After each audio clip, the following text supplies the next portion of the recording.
যাক দাদা, আমাকে চিনতে পারছে? আমি হচ্ছি সমাজপতি। এই 22টা গ্রাম আছে এখানে। এই 22টা গ্রামের সমস্ত লোক আমার কথাই ওঠে আর বসে। আমাকে ছাড়া কোনো কাজই তারা করতে পারে না।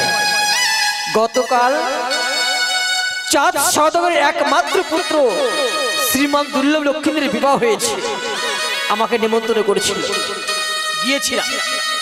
বড় লোকের ব্যাপার বাবা, হাইরে খাওয়া দাওয়া, মাছ মাংস দই মিষ্টি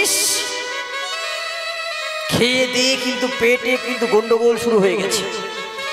আমার দুটো নাতি আছে, ভজা আর গজা, এই দুটাকেও নিয়ে গিয়েছিলাম। সেই যে সেদিন থেকে এসেছে আর ওদের দেখা পাওয়া যায় না। কোথায় যে গেছে ভগবানই জানে। দেখি কোথায় আছে ওরা। করে ভজা, কোথায় গেলে রে? ওই দিন থেকে তোকে দেখতে পাই রে ভাই, থাকিস কোথায়?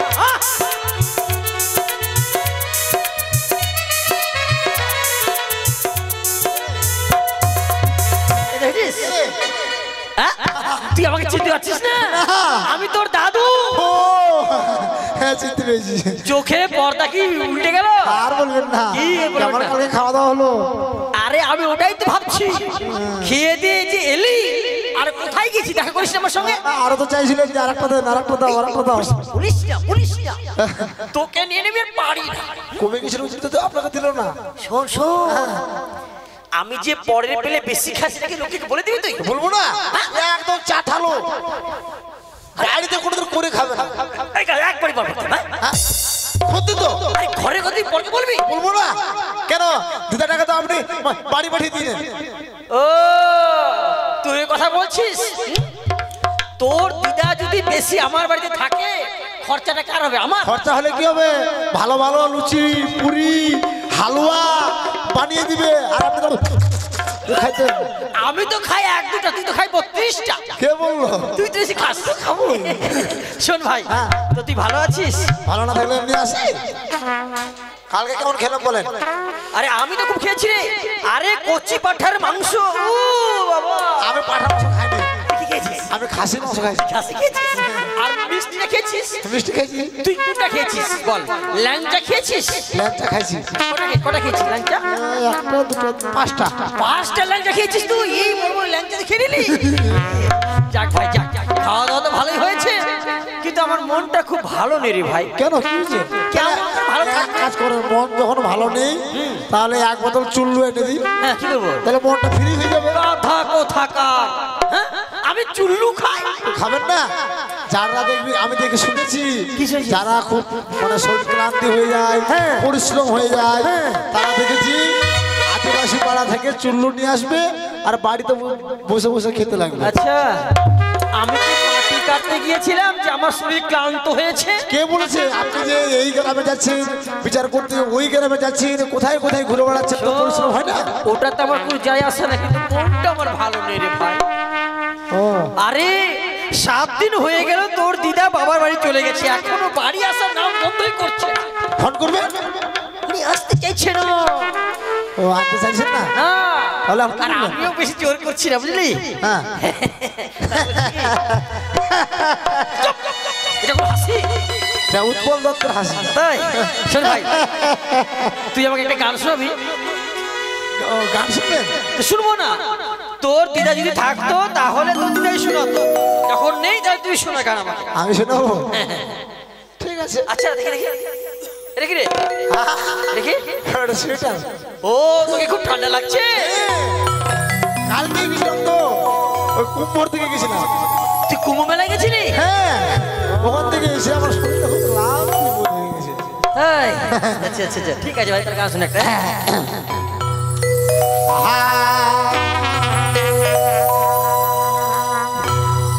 ও বিয়ে করলে জ্বালা, ছাড়লে জ্বালা।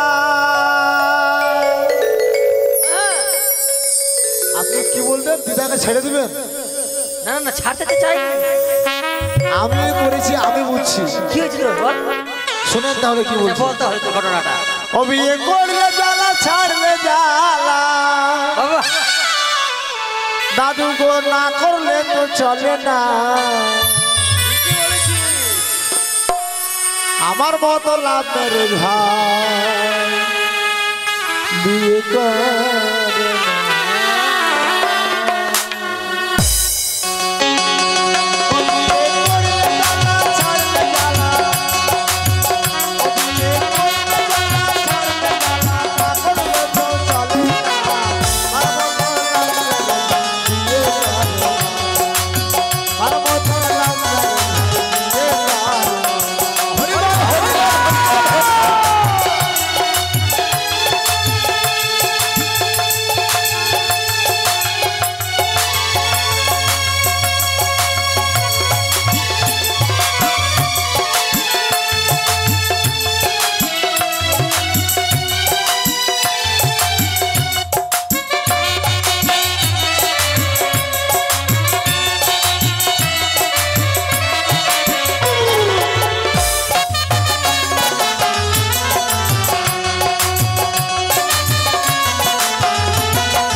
কথা কোথাকার গানটা ভালোই বলছিল এখন কি বলছিস টাটকা বাগর বাসিয়া বাগর টাটকা বাগর ওটা কেন হলো জানেন ওটা হচ্ছে আমার বেহাই শালার টান দিচ্ছে ওটা বেহাই শালা নয় ওটার নাম হচ্ছে বেহালা কেন এটা বললাম জানেন দাদু কেন রে এই যে কল্পনার বাড়িতে গান করতে এসেছি এসেছিস সকালের তরকারি দিয়েছে সন্ধ্যাবেলা তরকারি দিয়েছে সকালবেলা তুই ঠিকই বলেছিস মানে তিনটা দুই তরকারি দেয় একটা খুব ঠান্ডা লাগে ঠান্ডাটাই আগেকার ওই জন্যই মনে হয় গানটা করছিলাম আচ্ছা আচ্ছা আচ্ছা আচ্ছা আচ্ছা আচ্ছা তবে কি জানেন বিয়ে করলে জ্বালা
ডাব সাবান না হলে তোর বউ বাথরুমে ঢুকে না না মাখে না যেমন তেমন সাবানে ঘষা মাজা হয় না নামি দামি সাবান ডাব সাবান লাগে তারপরে কিছু জানেন আমার মতো লাভ ভাই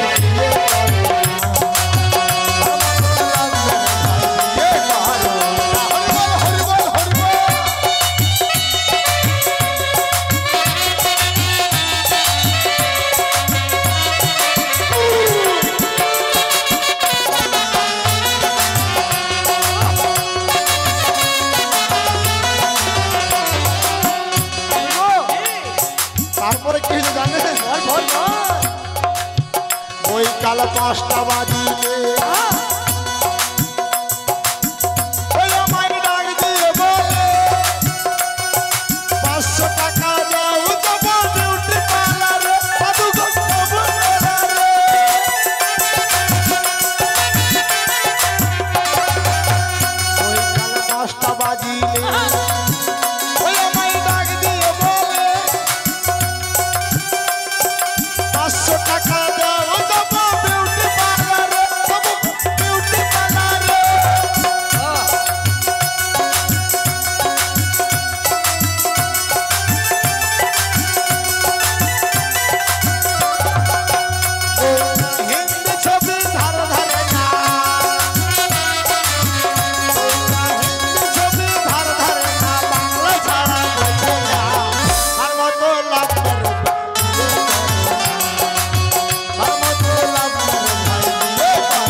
দেখে শুনে বিয়ে না করলে এরকমই কবরে জুটবে তো গাধা কোথাকার প্রেম করে বিয়ে করবি আর আমাকে বলিস কখনো যে দাদু আমি মেয়েকে ভালো আছে বলিস যেখানে সেখানে প্রেম করবি আর এখন বলছিস যে ডাব সাবান লাগে 500 টাকা লাগে গাধা কোথাকার আপনি তো প্রেম করে বিয়ে করেছিলেন আপনার দেখা দেখে তো আমি প্রেম করে বিয়ে করেছিলাম তো দেখে শুনে বিয়ে করতে হবে তুই পচা সামনে পাকাট বিয়ে এখন বলছিস আমার কথা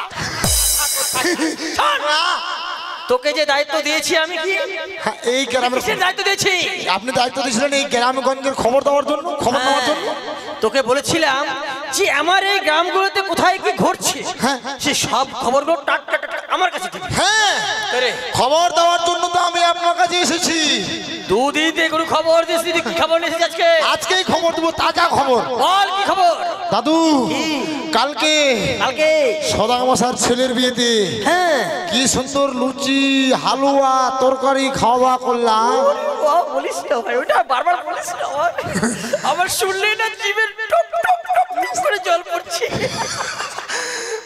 খাওয়া করলাম আজকে খুঁজেছে জানে কি বল বলবো ওই সদাগরের ছেলে ওই ওকে আরেকটা বিয়ে করেছে না একটা বিয়ে করেনি ওই সদাগরের ছেলে আজ রাতে প্রাণে মারা গেছে কি বলছিস তুই হ্যাঁ কথা আরে কত সুন্দর ছেলেটা বিয়ে করলো কালকে আজকে মারা গেল আজকেই মারা গেল একদম কেলটি দিছে লোকটার কপালই খারাপ রে ভাই কেন এর আগে 6টি পুত্র তার মারা গেল আবার একটা ছেলে হলো সেও নাকি আজকে মারা গেল শোন ভাই শোন শোন তুই এক কাজ কর তুই গ্রামের সকলকে খবর দিয়ে দে যে সদাগরের ছেলে প্রাণে মারা গেছে সবাই যেন খোল করতাল নিয়ে বের হয় চল ভাই চল আর দেরি করিস না কিন্তু কোথায় যাবেন আরে তুই জানিস না গাধা কেউ যদি প্রাণে মারা যায় তার সৎ কাজ করতে হয় শ্মশানে নিয়ে গিয়ে তার সৎ কাজ করে আবার দই মিষ্টি পুরি লুচি অনেক কিছু মিষ্টি খাওয়ার জন্য কত বছর খোল করতাল নিয়ে চল আরে যদি সদলাপুর নিয়ে যায় না তাহলে হাতি পাওয়া খাওয়াবো লুচি না আপনি কাজ কলা খাবেন মানে লুচি খাবো লুচি তুই কি বলতে চাইছিস আমাকে আমি খাইতে পারবো না না আচ্ছা আপনাকে এই গ্রামের লোক সবাই মানে সমাজপতি বলে তুই দেখিস না যে এই গ্রামের লোক আমার কথাই ওঠে আর বসে ওঠে আর বসে তুই দেখিস শোনেন এই গোটা গন্ধহারার লোক আপনাকে সমাজপতি মানতে পারে কিন্তু ওই স্বয়ং সদাগর বাবু আপনাকে সমাজপতি বলে কখনো মানতে পারে না সদাগর আমার সমাজপতি বলে মানে না মোটেও না কেন কি করেছে যদি আপনাকে সমাজপতি বলে মানতো তাহলে সদাগর মশাই তার ছেলে প্রাণে মারা গেছে তার বৌমাকে শহীদে একদম নিয়ে যাচ্ছে ওই সাগরের জলের দিকে ভাসিয়ে দেওয়ার জন্য তোর মেরে আমাকে চাপ তুলে ফেলবো তুই আমার সঙ্গে রহস্য করছিস কেউ প্রাণে মারা যাবে তার সৎ কাজ না করে তাকে সাগরে ভাসিয়ে দেবে হ্যাঁ দাদু আমি এই মুহূর্তে দেখে আসলাম ওই সদাগর মশাই তার ছেলে আর তার বৌমাকে ওই সাগরের জলের দিকে ভাসিয়ে দেওয়ার জন্য ছুটে যাচ্ছে শোন ভাই যদি তোর কথা সত্যই হয় তাহলে তোর কপাল ভালো আর যদি তোর কথা মিথ্যা হয়েছে যেমন করে তো দিদাকে দাঁড়িয়েছি তেমনি করে তোরও ভাত তুলবে বাড়ি থেকে চল আমাকে নিয়ে চল দেখবো যে আমাকে অবাধ্য হয়ে কে সব কাজ করছে চল আমাকে চল চল